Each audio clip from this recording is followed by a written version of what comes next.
What's up guys, Sam here with Between the Bumpers Gym in Stittsville. Today we are going to talk all about the push-up and fixing common mistakes that we see in the push-ups. So the push-up or any sort of pressing pattern, whether we're pushing down, out in front, or up overhead, requires a couple things that we need to understand about the relationship between the shoulder and the elbow. Okay, so I come from a bit of a football background, and one of the things we always talk about in football is how to block properly. And football coaches have figured this out because what we noticed was when athletes were blocking with this elbow out position, there was actually much higher rates of shoulder injury and elbow injury when we were blocking like this.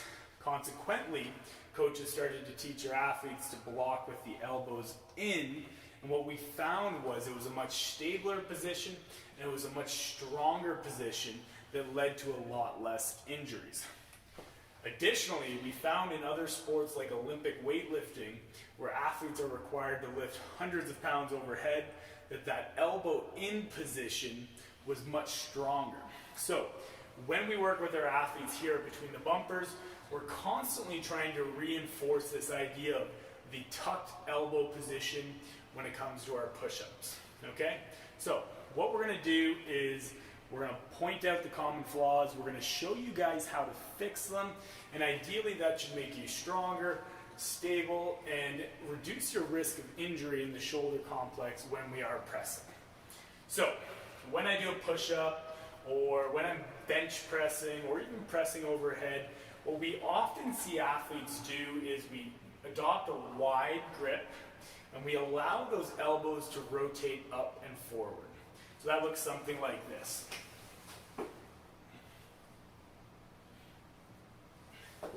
Now, the problem with this is, again, the shoulder is set in an unstable position, which can actually lead to a lot of dysfunction in the shoulder joint. So ideally, rather than having my hands wide and my elbows tracking out, I want to have my hands narrow and my elbows tracking at my ribs.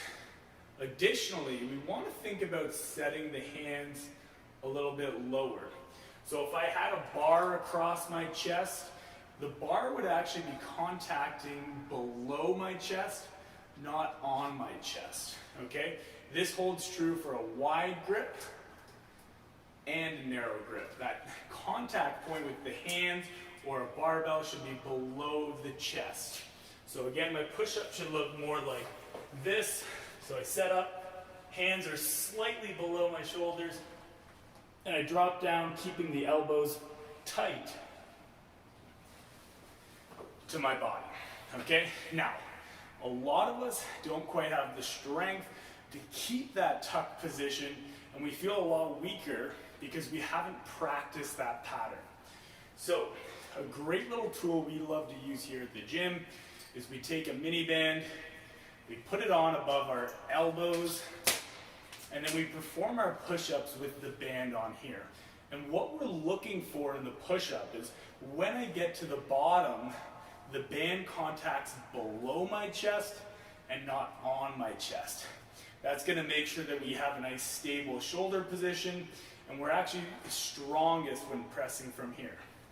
The great thing about the band as well is it also helps to spring me up off the ground. So I set up, hands are slightly towards my hips, elbows tight to my side, I dip down, and the band helps press me up. You guys can also do push-ups on a high surface like a box or a countertop, and focusing on keeping that elbow tucked position is going to make you a lot stronger and a lot more stable.